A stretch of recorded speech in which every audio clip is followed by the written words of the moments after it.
What are some little-known relationship green flags? Story 1.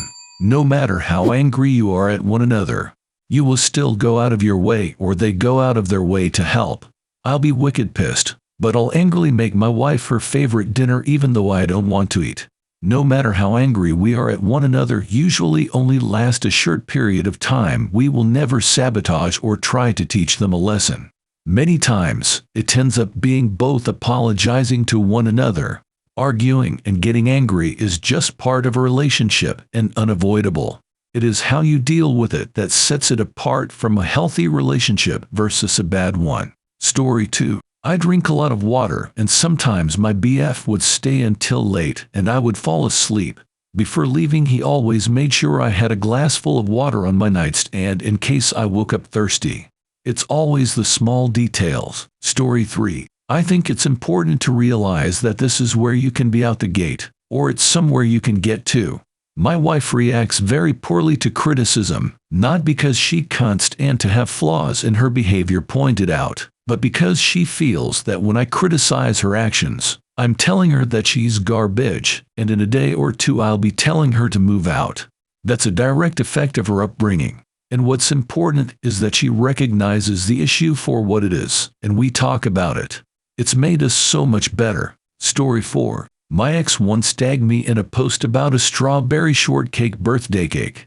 She forgot about it and nobody had ever done anything nice for her. So she was blown away when I bought one for her birthday almost a full year later. A few months later she was eating a maple bar donut and casually mentioned she wished she could have a whole maple donut cake. So the next year on her birthday I took the day off of work, and when she came home I had baked a whole maple donut cake. I'm not a baker, but that cake was amazing. Of course she still thought I didn't love her because I never did anything for her. She said that kind of stuff was baseline relationship stuff, and I never went above and beyond for her. Poor girl was so broken she couldn't accept love. Story 5. The best relationship I had was when we both fell asleep on the couch watching TV, and I woke up with her literally using me as a full-body pillow. Of course, I couldn't move until she woke up and suffered from muscle cramps and pins and needles for about 3 hours. But the fact that she slept through the night was a milestone in the relationship, and I wasn't going to move until she woke up.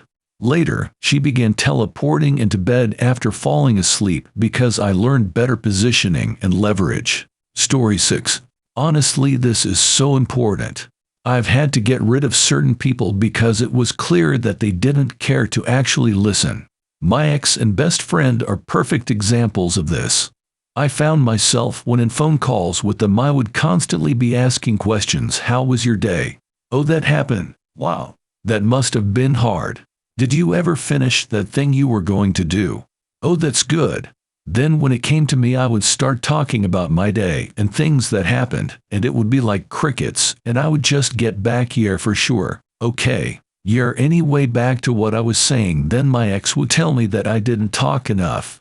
I'm like, excuse me. Maybe because when I actually feel like talking and start telling you something you don't care and just go on about yourself. My best friend would never ask how I was, but I would always ask how she was, what she was up to, ask about her son. Not once I can remember her asking how I was or how I was feeling. Story 7. Your partner does things for you without asking and remembers little details. For example, I like eating with a fruit fork, the smaller version of the dinner fork. I actually Googled that since our family calls them the little forks, lol. Anyway, my partner remembers this and will grab it for me when we're dishing up food. Another good one is they make you feel appreciated. Story 8. It's a pretty convoluted story, but I was dating a guy, had to drive his car to get him from a situation, and wrecked his car due to mechanical failure, and called my mama to come get me so we could go get him. Rescued him. Then had to tell him I'd wrecked his car. His first question, "Are you okay?" My mom overheard. That one's a keeper. Story 9. If she shows equal interest in hanging out with you, if it feels like you're dragging them into going on a date, they're really not into you, no matter what they may say. Besides, let's be honest, Wouldn't you rather date someone who is as excited and interested in seeing you and you are in seeing them? Story 10. Able to forgive mistakes. Early in our relationship, I accidentally backed my car into my fiance's car while coming out of the driveway. I definitely did damage. I immediately started freaking out and crying, and he just calmly got out of his car, came up to mine, and asked if I was okay. He got me to calm down and said it was fine, it was just an accident. He never made me feel bad about it. He called it our little bump to my friends to minimize my embarrassment. We laugh about it to this day. Side note, his dad, who works with cars, fixed his car for him at no cost. Story 11. Genuine support in your life goals. Even if that means you two will have to go long distance for a while, or will have to have conflicting work schedule, or it will make your relationship harder in some way. If they love you and want you to be happy, they will be genuinely interested in what you want to do and will try to support you to do that in whatever way they can. They won't hold you back in any way. This is something me and my so have been facing something similar to this recently. He's just graduate and is looking for a job. As much as I want him to stay close by so we don't have to do long distance for any more time than we have to, I'm going home for the summer. But if he gets a job the other side of the country, I won't stop him, and as long as I'm around, I'll help him pack up. Story 12. My ex would tease me a lot, and would tease me in front of his family. He would say things like, "Oh, she changed her outfit 3 times because she thought you guys would judge her." Or she didn't really want to come over, but I convinced her. He would be laughing and joking, but these things would be the truth. When I was going to meet my current boyfriend's family, I was really nervous. In the car, I said, "Please don't tell them how nervous I am. It's so embarrassing." He looked at me in shock and said, "I'm on your side. Why would I tell them that?" And it was like a freaking light bulb. Love this guy.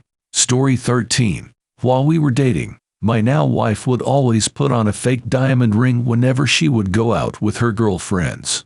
When I noticed it once and asked her about it, she said she would do it because it would discourage, most certainly not all guys, from hitting on her. It showed the type of person she was, and was such a simple and easy gesture that no one I ever dated before had ever done. I obviously had to replace that fake one with a real one. Story 14. The person makes time for you. Whether it's a romantic relationship or a friendship, people will always find a way to make time for those they care about. Let's say I'm super busy with my day. I can find 10 seconds to respond to your text. I have to eat a meal at some point, so even if I'm super pressed, I can invite you to have a meal with me at a restaurant, at a fast food place, at someone's home. I can call you when I'm driving in my car. It baffles me when people say I was too busy. Too busy to what? You mean you couldn't spare 10 seconds from your day to try to nourish your relationship with the other person?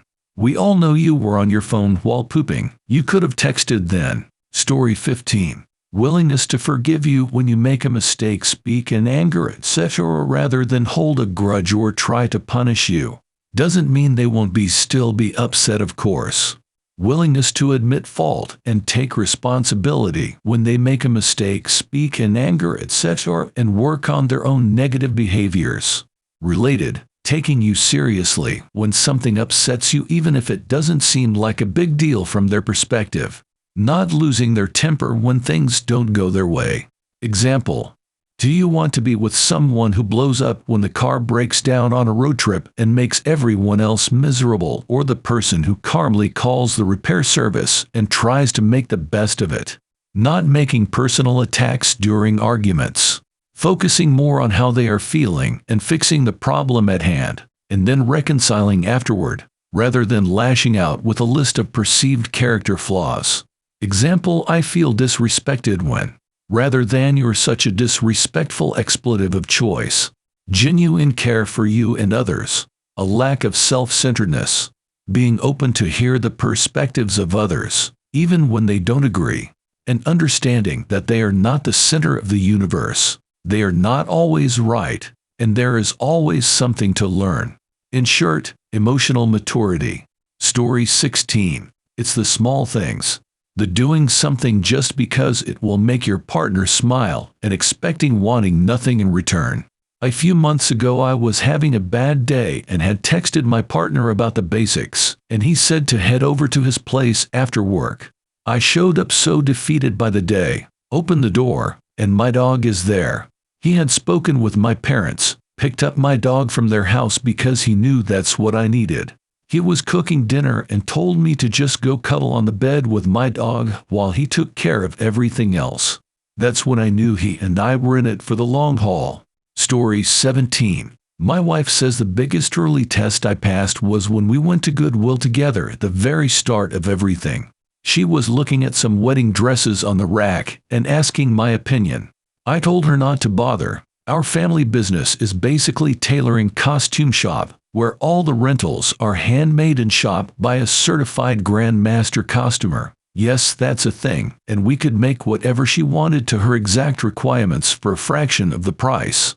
Later on she told me it was a test to see if I'd run away screaming at the idea of getting married. Like nope, there's no point to me in dating if that isn't the end goal.